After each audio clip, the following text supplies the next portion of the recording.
Imaginez la plus grande Coupe du Monde jamais organisée. 104 matchs, 48 équipes nationales, 3 pays. La finale, le 17 juillet au MetLife Stadium dans le New Jersey. Un événement que la FIFA elle-même a déclaré comme la diffusion sportive la plus regardée de l'histoire de l'humanité. 30 milliards de dollars d'impact économique prévu. Une fête mondiale. Voilà la promesse. Voilà le plan.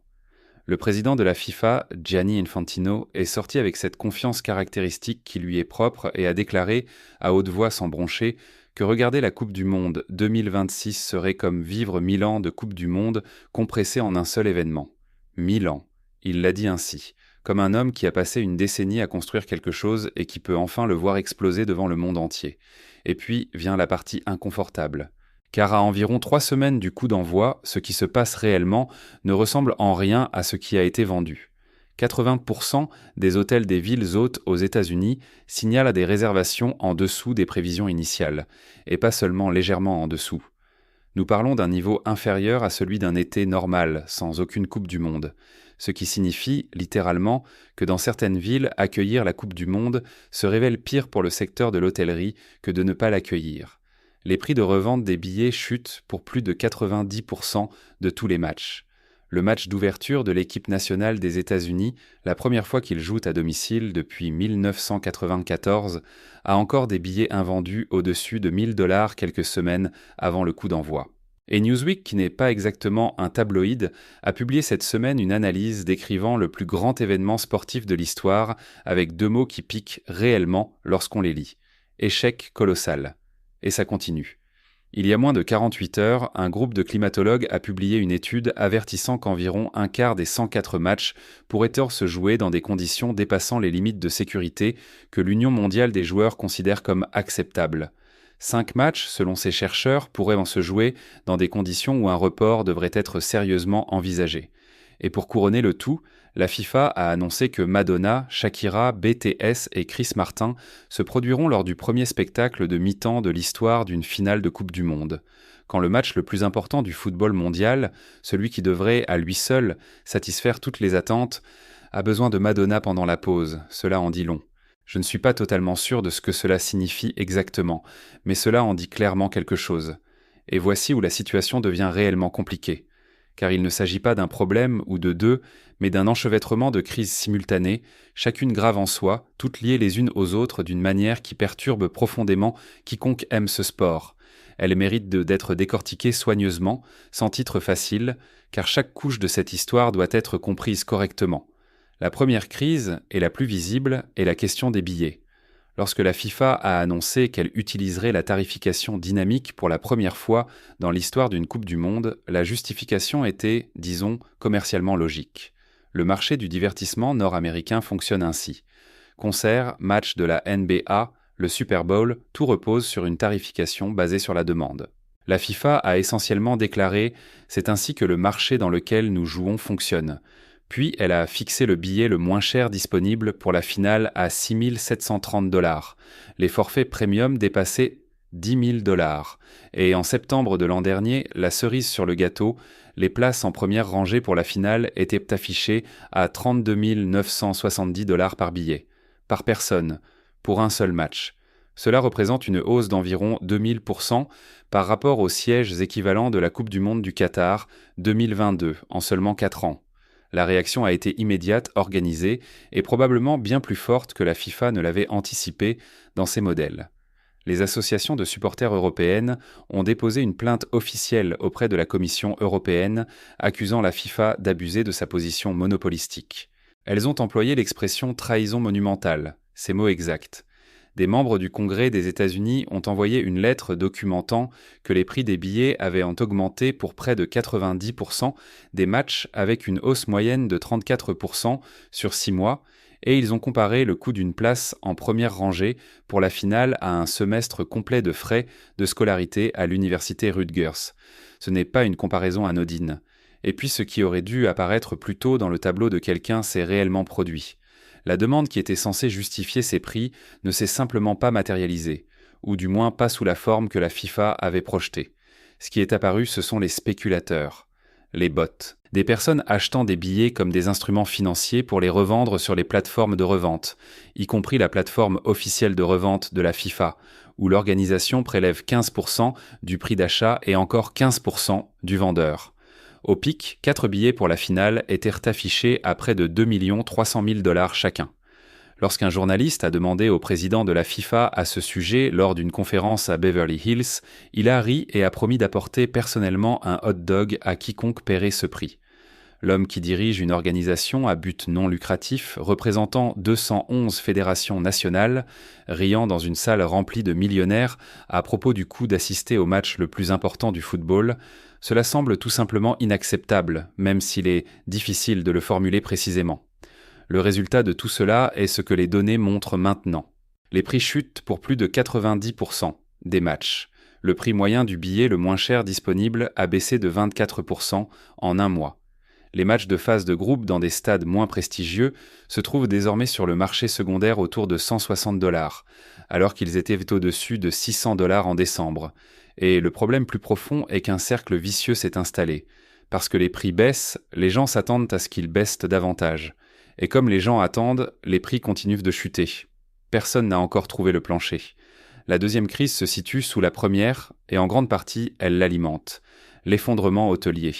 Le magazine Fortune a publié cette semaine un rapport sectoriel de l'American Hotel and Lodging Association couvrant les 11 villes américaines hautes. Kansas City, New York, Los Angeles, Boston, Seattle, San Francisco, Houston, Dallas, Miami, Philadelphie et Atlanta. Les résultats sont véritablement sans précédent pour une industrie qui attendait l'été de sa vie. 80% des hôtels signalent que des réservations en dessous des attentes. De nombreux exploitants décrivent le rythme de réservation comme plus lent qu'un été normal sans événement majeur. À Kansas City, l'une des villes sportives les plus passionnées des États-Unis, abritant les Chiefs et fiers hôtes du stade Arrowhead, entre 85 et 90% des hôtels rapportent exactement la même chose. Et une phrase est restée, car les exploitants eux-mêmes l'ont utilisée. Beaucoup décrivent la Coupe du Monde comme un non-événement dans leur ville. Un non-événement. Pour la Coupe du Monde de la FIFA. Les raisons sont multiples, et c'est ici que les choses commencent à s'entrelacer avec une autre couche du problème. 70% des exploitants hôteliers ont cité les barrières de visa et les préoccupations générales concernant le voyage aux États-Unis comme raison principale de l'absence de demande internationale. Ce n'est pas uniquement une histoire de prix. Des dizaines de millions de personnes à travers le monde ne peuvent pas obtenir les documents nécessaires pour entrer dans le pays ou ont, à partir des informations publiques, pris la décision rationnelle que le risque de voyager est trop élevé. C'est un calcul très personnel et il est presque impossible de le renverser par une campagne marketing. Ensuite, la FIFA a activement aggravé le problème hôtelier. Ce point est crucial car il ne s'agit pas d'un simple hasard, c'est une action délibérée. En mars de cette année, la FIFA a exercé les clauses d'annulation de ses contrats d'hébergement et a rendu des milliers de chambres d'hôtel dans les 16 villes hautes au marché général. Il s'agissait de chambres réservées en bloc depuis 2 ans pour les officiels, la presse, les sponsors et le personnel du tournoi. Les hôtels avaient établi leurs prévisions de revenus estivaux autour de l'hypothèse que ces blocs seraient remplis. Lorsque la FIFA les a rendus sur le marché avec peu de préavis, elle a submergé un bassin de demande déjà faible, d'une offre soudaine excessive. Dans certaines villes, les prix ont chuté de 40%, presque du jour au lendemain. L'association hôtelière de New York a déclaré à Newsweek qu'elle s'attendait à 1 200 000 visiteurs internationaux supplémentaires pendant la compétition. Ce qu'elle voit réellement, c'est une croissance maximale de 10% d'une année sur l'autre, et près de la moitié des hôtels de la ville signalent 0 réservation liée à la Coupe du Monde. 100 millions de dollars de revenus projetés, disparus, rien qu'à New York. La troisième crise est arrivée il y a 2 jours, et honnêtement, elle devrait nous préoccuper le plus du point de vue purement humain. La chaleur. Le réseau World Weather Attribution a publié son analyse le 4 mai. Les conclusions sont précises et assez alarmantes. 26 des 104 matchs seront probablement joués dans des conditions où la température, mesurée par l'indice de température humide globale, atteint au moins 26 degrés. C'est un terme technique, mais l'idée est simple. Cet indice ne mesure pas seulement la température de l'air, il prend en compte l'humidité, l'exposition solaire et la vitesse du vent. Il mesure, en substance, à quel point le corps doit travailler pour se rafraîchir. À 26 degrés sur cet indice, l'Union mondiale des joueurs, FIFPro, recommande des pauses d'hydratation obligatoires parce que le risque de stress thermique est réel et bien documenté. 5 matchs devraient dépasser 28 degrés. À ce niveau, FIFPro recommande d'envisager sérieusement un report. Nous parlons du risque de coup de chaleur, une affection qui tue.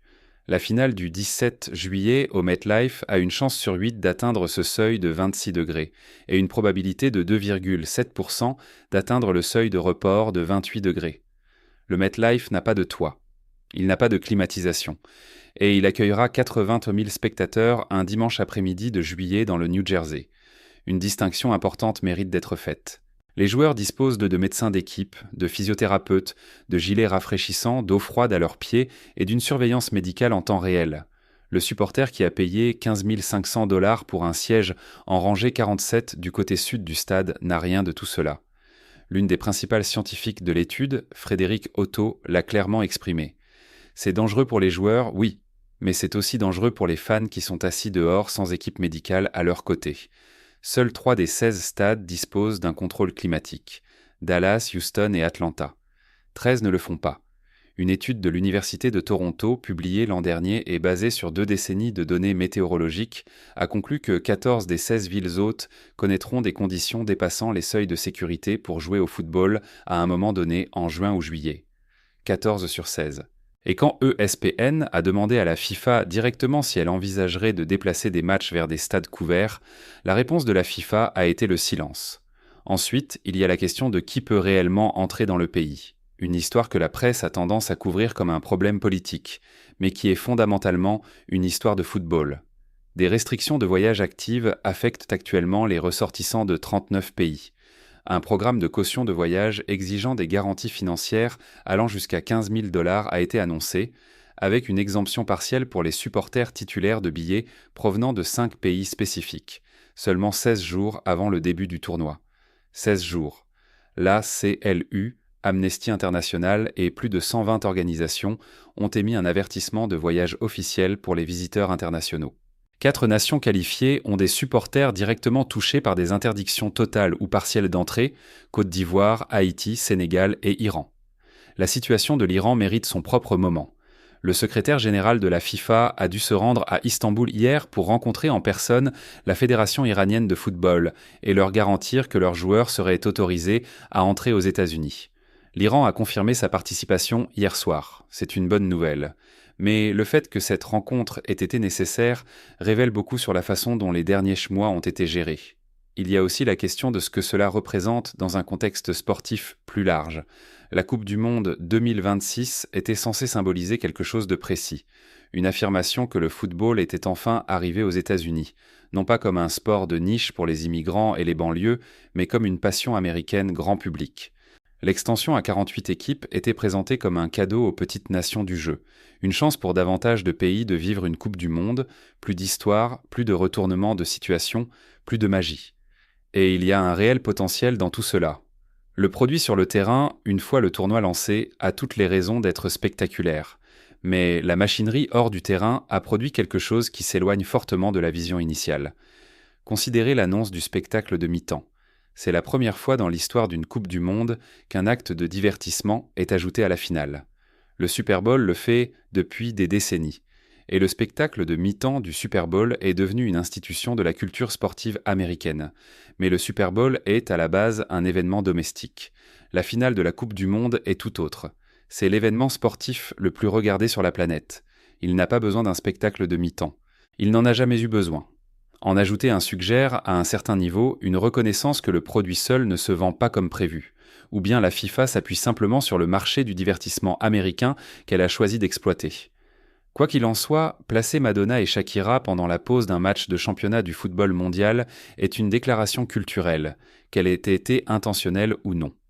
Et l'expérience de la tarification dynamique mérite un examen plus approfondi au-delà des simples chiffres. La tarification dynamique n'est pas intrinsèquement mauvaise. Les compagnies aériennes l'utilisent, les hôtels l'utilisent, les promoteurs de concerts l'utilisent. Mais toutes ces industries vendent pour des produits qui sont fondamentalement substituables. Si un vol vers Miami est trop cher, on peut conduire. Si un billet de Taylor Swift est hors de portée, on peut le regarder à la télévision. La Coupe du Monde n'est pas substituable. Pour un supporter du Mexique, d'Argentine ou du Sénégal, assister au match de son équipe nationale n'est pas un achat de loisirs, c'est une expérience unique d'une génération avec un poids culturel et émotionnel profond. Appliquer la logique de la tarification du marché du divertissement à ce type d'attachement n'est pas seulement commercialement risqué, c'est une déclaration sur l'expérience que le tournoi est censé offrir. Les données du marché secondaire suggèrent maintenant fortement que la FIFA a mal évalué l'élasticité prix de cet attachement. Les fans tiennent profondément à leurs équipes, mais ils ne sont pas prêts à payer indéfiniment. Et quand les prix sont trop élevés, le signal envoyé à tous les autres est « cet événement n'est pas pour vous ». Une fois ce signal diffusé, il est presque impossible de le reprendre. Ce qui est particulièrement frappant dans la situation actuelle, c'est que les problèmes n'étaient pas imprévisibles. Les risques climatiques étaient documentés depuis des mois. Les barrières de visa existaient et étaient publiquement signalées depuis plus d'1 an. Les préoccupations concernant la tarification dynamique avaient été soulevées haut et fort par les organisations de supporters, les membres du Congrès, les instances réglementaires européennes. L'annulation des blocs de chambres d'hôtel était une décision délibérée prise en mars. À chaque étape, des personnes ont tiré la sonnette d'alarme. À chaque étape, la machinerie a continué d'avancer dans la même direction. Ce n'est pas une histoire de malchance, c'est une histoire de choix. Et pourtant, et cela doit être dit clairement, le tournoi lui-même arrive toujours. Quand Lionel Messi foulera le terrain, ce qui sera probablement sa 6e et dernière Coupe du Monde, les caméras le capteront et la planète s'arrêtera. Quand Cristiano Ronaldo s'alignera pour le Portugal à 41 ans, sa simple présence portera un poids symbolique qu'aucun prix de billet ne pourra fabriquer.